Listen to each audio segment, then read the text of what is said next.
Ernest Borgnine wasn't your typical Hollywood star. He didn't have the looks of a leading man or the smooth charm of a heartthrob.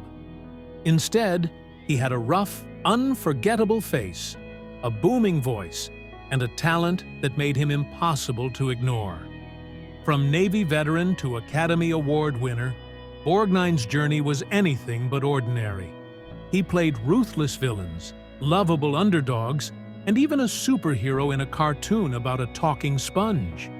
He worked with Hollywood's biggest names, won some epic feuds, and outlasted nearly all of them. But how did a guy who was once told he'd never make it become one of the most beloved actors of all time? This is the story of Ernest Borgnine, the man who proved that talent, hard work, and a little bit of grit could take you all the way to the top. The unbelievable early struggles of Ernest Borgnine. How Hollywood almost ignored a legend. Ernest Borgnine was not the kind of man Hollywood expected to become a star. He wasn't conventionally handsome, didn't have that smooth, leading man charm, and to top it all off, his name wasn't exactly marquee material. But what he lacked in movie star looks, he made up for with sheer determination. A face that could tell 1,000 stories, and a talent that was impossible to ignore. Well, almost impossible. Born in the year 1917, young Ernest had no idea he was destined for Hollywood. In fact, after serving in the Navy for 10 years, he returned home with no clue what to do next. His mother, like all great moms, had a simple yet life-changing piece of advice. Why don't you try acting? You've always been good at making a fool of yourself. And with that, a career was born. But before he could share the screen with legends, he had to pay his dues. Literally. He took any job he could find in the theater world, and that didn't always mean acting.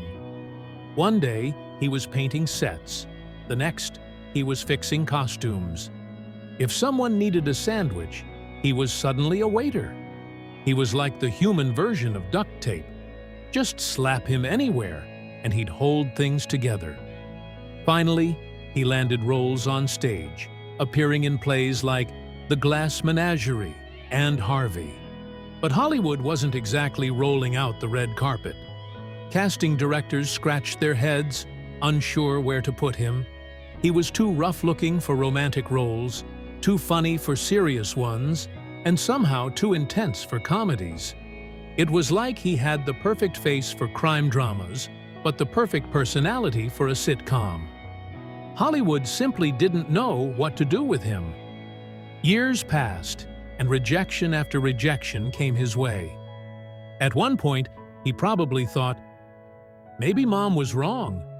Maybe I should have opened a sandwich shop instead. But Ernest didn't give up. He kept auditioning, kept pushing, and eventually, his big break came. Though it wasn't exactly glamorous. He played bad guys, tough guys, and guys you wouldn't want to meet in a dark alley.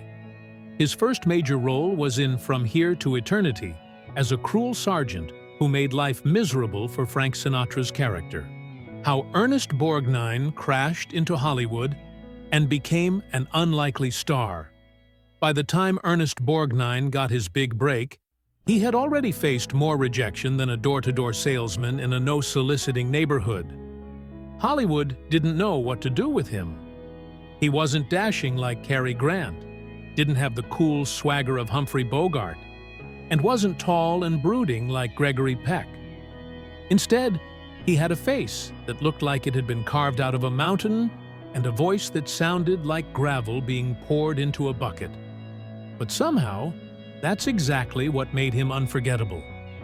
In the early 1950s, Borgnine was still struggling to find his place in the industry when he landed a role in the 1953 film From Here to Eternity. He played Sergeant Fatso Judson, a brutal, sadistic soldier who made Frank Sinatra's character's life miserable. The performance was so intense that people actually believed he was as mean as his character.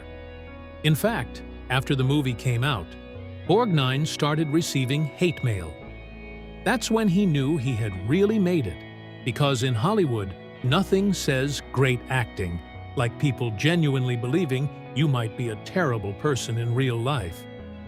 But From Here to Eternity was just the beginning. Hollywood finally took notice of this gruff, unconventional actor, and soon he was being offered more roles. The problem was, they all looked the same. Every time a director needed a tough guy, a villain, or someone who could throw a punch and make it look real, Borgnine got the call. He was the go-to bad guy, and while the paychecks were nice, he started to wonder if he'd ever get to play something different. Maybe even a character who wasn't constantly getting punched in the face or sent to jail. Then, in 1955, a little film called Marty came along. Unlike the tough guy roles he was used to, this was a story about a shy, kind-hearted butcher who just wanted to find love. It was a huge risk. People were used to seeing Borgnine as a thug, not a lovable everyman. But when the movie hit theaters, audiences fell in love with his performance. It was real, heartfelt, and completely different from anything he had ever done. And just like that, the guy who was almost typecast as Hollywood's favorite brute became an Academy Award-winning star. Ernest Borgnine's wild ride through Hollywood, from war films to SpongeBob. By the time Ernest Borgnine cemented his place in Hollywood, he had already proven he could do it all. He could play a heartless villain, a lovable everyman, and everything in between. But what really made him legendary was how he took on every role like it was the most important job in the world. Even when that job involved wearing a silly hat in a sitcom or voicing a superhero in a cartoon about a talking sponge. After winning an Academy Award for Marty in the mid-1950s, Borgnine could have easily settled into a comfortable career playing sensitive, kind-hearted men. But no, Hollywood had other plans. They wanted him back in the action, throwing punches, barking orders, and surviving explosions. And honestly, he was happy to do it.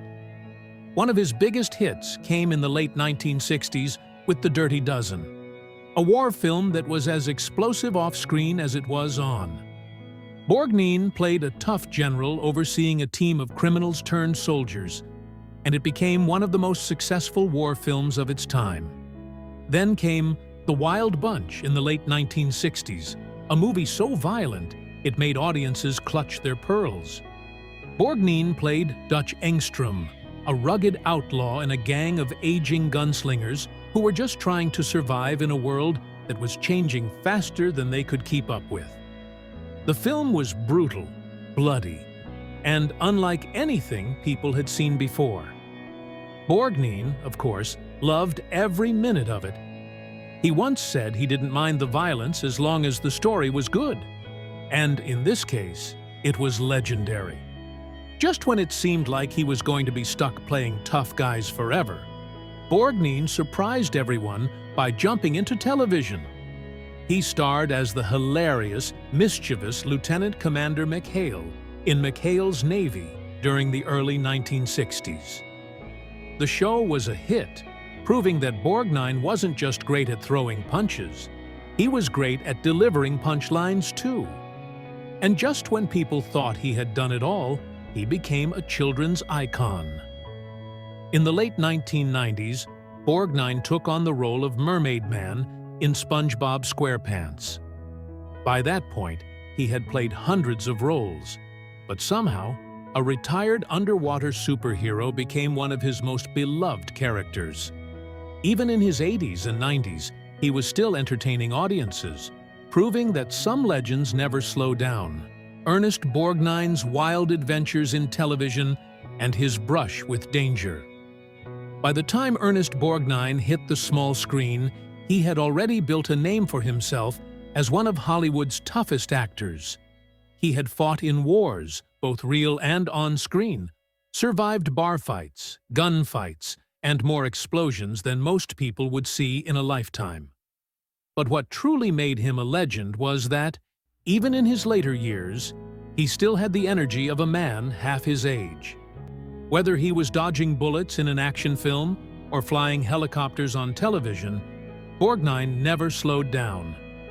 In the early 1980s, when most actors his age were settling into quiet, dignified roles as wise old grandfathers, Borgnine did the exact opposite. He joined Airwolf, a show about a high-tech, super-secret helicopter that could take down enemies with missiles and machine guns. Borgnine played Dominic Santini, the pilot's best friend and trusted mechanic, a role that let him show off his charm, humor, and, of course, his love for action. The show was a hit, but working around real helicopters wasn't exactly safe. At one point, Borgnine came dangerously close to disaster when a helicopter crashed just feet away from him. Most people would have quit on the spot, but not Ernest Borgnine. He just dusted himself off and kept going. As if surviving near-death experiences wasn't enough, he kept proving that he could take on any kind of role. While most of Hollywood was casting him as the grizzled veteran or tough-as-nails commander, he surprised everyone by lending his voice to one of the silliest characters on television. In the late 1990s, Borgnine became Mermaid Man on SpongeBob SquarePants, a washed-up underwater superhero who spent most of his time yelling at his sidekick and forgetting what was going on. It was a role completely different from anything he had done before, and yet it became one of his most beloved performances. Even in his 80s and 90s, Borgnine refused to slow down. He kept acting, kept working, and kept proving that he was unstoppable. Whether he was flying helicopters, dodging explosions, or voicing a cartoon superhero, one thing was clear. Ernest Borgnine was not just an actor. He was a force of nature, and Hollywood would never see another one like him. Ernest Borgnine's roller coaster. Love life. 5 marriages and 1 true love. Ernest Borgnine was a man who could survive Hollywood, war movies, helicopter crashes, and even SpongeBob SquarePants. But if there was one thing he struggled with, it was love. Over the years, he walked down the aisle not once, not twice, but 5 times. And let's just say, not all of those marriages had a happy Hollywood ending. His first marriage happened in the late 1940s to a woman named Rhoda. Now, you'd think after spending 10 years in the Navy, Borgnine would have been prepared for anything. But marriage turned out to be a whole different kind of battlefield. The relationship didn't last, and before long, they went their separate ways. His second marriage, to a woman named Katie, was another short-lived romance. If Hollywood had an award for most marriages in the shortest amount of time, Borgnine might have been a serious contender. But nothing, and I mean nothing, could top his third marriage. In the early 1960s, Borgnine married Broadway legend Ethel Merman. Now, Ethel was just as big a personality as Ernest, and from the outside, they seemed like a perfect match. But behind closed doors, let's just say their marriage lasted about as long as a coffee break. After only 32 days, they called it quits. It was so bad that in Ethel Merman's autobiography, she wrote an entire chapter about their marriage. Well, technically, she didn't write anything. She just left the entire page blank. That's right. Their marriage was so short and so disastrous that she didn't even bother explaining it. By the time Borgnine married his fourth wife, Donna, in the mid-1960s, people were probably placing bets on how long it would last. Spoiler alert, it didn't. Another divorce later, Borgnine was back to square one. But just when it seemed like he might give up on love altogether, he met Tova Tres Nez. Unlike his previous marriages, this one actually stuck. They tied the knot in the early 1970s, and this time, it wasn't just another Hollywood fling. Tova, a successful businesswoman, was Borgnine's partner for nearly 40 years. In the end, despite all the heartbreak, Borgnine finally found his true love. And if there's anything to learn from his wild love life, it's this. Sometimes it takes a few tries to get it right, but when you do, it's worth the wait. Ernest Borgnine versus Hollywood's biggest stars, his explosive on-set feuds. Ernest Borgnine was known for his big heart, his big personality, and, on occasion, his big temper. He was a man who could steal a scene with just a look, but sometimes those scenes came with a little too much drama behind the cameras. Hollywood is full of strong personalities, and Borgnine wasn't the type to back down when things got heated. Over the years, he worked with some of the biggest names in the industry, and let's just say, not all of them became his best friends. One of his most intense work relationships was with Shelley Winters during the making of the Poseidon Adventure in the early 1970s. Now, Shelley was an incredible actress, but she was also known for being a bit, well, difficult. She had opinions, and she wasn't afraid to share them. Borgnine, being just as strong-willed, clashed with her constantly. One minute, they were filming a disaster movie, and the next, it felt like they were in a real-life storm. Borgnine later joked that working with Shelley was more exhausting than trying to escape a sinking ship. Then there was Spencer Tracy, the Hollywood legend who starred alongside Borgnine in Bad Day at Black Rock in the mid-1950s. At the time, Tracy was already a massive star, and Borgnine was still proving himself. Tracy wasn't the kind of actor who handed out compliments easily, and Borgnine could feel the weight of his presence on set. The tension was real, but by the time filming wrapped, Tracy had given Borgnine something better than a compliment: his respect. For an actor like Borgnine, that was worth more than any award.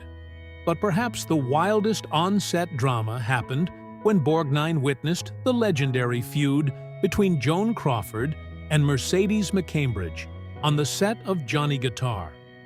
Now, Joan Crawford was known for her icy stare and diva behavior, but even she met her match in Mercedes. The two actresses despised each other, and their arguments were the stuff of Hollywood legend. Borgnine, ever the storyteller, later recalled watching them go at it like two gladiators in an arena. He didn't have to say a word. He just grabbed his popcorn and enjoyed the show. Through all the drama, fights, and feuds, Borgnine never let anything stop him. He was a fighter on and off the screen, and no amount of Hollywood chaos was ever going to change that. Ernest Borgnine's final act, a Hollywood legend who never slowed down. By the time Ernest Borgnine reached his final years, he had done it all. He had played heroes, villains, comedians, and action stars. He had won an Academy Award, survived Hollywood's toughest feuds, and even voiced a superhero on SpongeBob SquarePants. If there was one thing that defined his career, it was that he never stopped working. While most actors retire and fade away, Borgnine kept showing up, kept acting, and kept proving that he was a force of nature. Even in his 80s and 90s, he was still landing roles. Some actors might have seen voice acting in a children's cartoon as beneath them, but not Borgnine. He loved it. He once said that voicing Mermaid Man was one of the most fun jobs he ever had, because it meant he could entertain kids, including his own grandkids. Unlike so many Hollywood stars, he never took himself too seriously. He could play a tough guy on screen, but in real life, he was a big-hearted man who just loved to perform. Despite all the fame, all the awards, and all the years in Hollywood, Borgnine remained humble. He wasn't the type to live in a mansion high above the city, throwing fancy parties with movie stars. No, he was the guy who still liked driving around town, meeting fans, and sharing stories. He even spent time traveling the country in an RV, just because he wanted to see America the way regular people did. He never forgot where he came from, and that's what made people love him even more. On July 8, 2012, Borgnine passed away at the age of 95. He had lived nearly a century, and in that time, he left behind a legacy that few could match. He wasn't the traditional Hollywood leading man, but that's what made him special. He showed that you didn't need to have perfect looks or a smooth voice to make it in the industry. All you needed was talent, determination, and a little bit of luck. Even today, Ernest Borgnine's impact can still be felt. His movies are still watched, his television roles are still remembered, and kids still laugh at Mermaid Man's adventures under the sea. He was the kind of actor who never truly disappears, because legends like him never really say goodbye. They live on in the stories they left behind, and Ernest Borgnine left behind some of the best.